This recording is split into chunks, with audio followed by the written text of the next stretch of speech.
Jama'a assalamu alaikum. A yau bidiyon da muka zo da shi zan nuna muku yadda ake karanta sakon WhatsApp din wayar wani a wayarka cikin sauki. So idan misali ko budurwarka ce ko kuma saurayinki kina zargin yana chatting da wata, so akwai yadda ake yi domin ki karanta wannan WhatsApp din nashi chatting din da suke cikin sauki. To idan ba ku yi subscribing channel din mu ba, ku yi subscribing, ku taba alamar karawa domin kada bidiyon mu masu amfani irin waɗannan su wuce ku.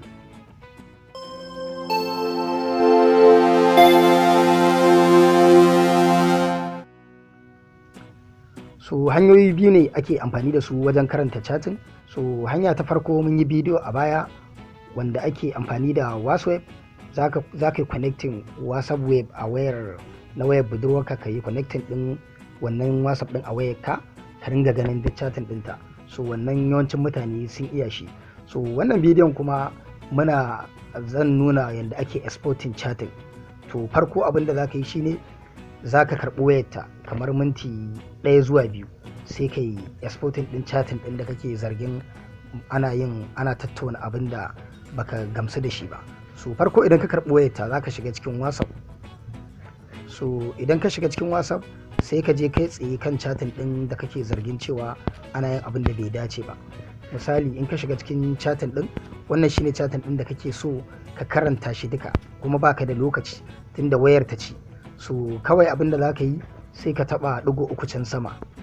Idan ka taba ɗigo 3 sai ka tafi mo, zai buɗe maka wannan wajen ga export chat na biyun ƙarshe, sai ka taba wajen. So abin da za ka yi sai ka tura wannan chatting ɗin zuwa wani WhatsApp ɗinka. To gashi sun ba da option without media ko kuma include media. Without media shine babu hotuna da waye, kawai zallar rubutun. Include media kuma da hoto da bidiyo duka da suka tura shine zai je maka. So sai ka shiga without media ko include media, ka zaɓi ɗaya. To zan shiga without media saboda gwaji ne. So zai baka option inda kake so ka tura wannan saƙon. Duka wannan wurare ne wanda in ka tura za ka karanta. Ina fata kun gane. So bari in tura shi ɗaya WhatsApp ɗina mu gani. Zan sa shi ɗaya WhatsApp ɗina. So zan tura wannan chatting ɗin. So wannan chatting ɗin gashi nan na tura shi WhatsApp ɗina ɗaya. Ina fata kun gane. Yanda za ka yi ka karanta wannan chatting shine, kuma can a wayarta ba zai nuna an tura kowa ba, shine daɗin abin. Kawai can ba za ta san an yi komai ba a wayarta tunda ba wai message bane ba bare ta ga ka tura wa kanka message. So sai ka shiga ka buɗa shi. So ana buɗa shi da hanyoyi da yawa, amma wannan idan baka da HTML viewer za ka yi downloading ɗinta. So zan je in yi downloading ɗinta yanzu, amma ni ina da ita, zan gwada muku yadda ake downloading ɗinta. Ka shiga HTML viewer. So wannan shine chatting ɗin da suka yi. To kaga kana da shi sai ka karanta shi a tsanake. Idan da wani abu da baka gamsu ba za ka gane. So ina fata kun gane. Bari in je in yi downloading ɗin HTML viewer saboda yawancin mutane ba kowa yake da ita a wayarsa ba, kuma ita ce dai tafi nunawa kai tsaye. Akwai hanyoyin dubawa amma dai HTML viewer ta fi nunawa. Yanzu wannan HTML viewer ku yi installing ɗinta a wayar ku. Zan sa link ɗin na a description na wannan bidiyon.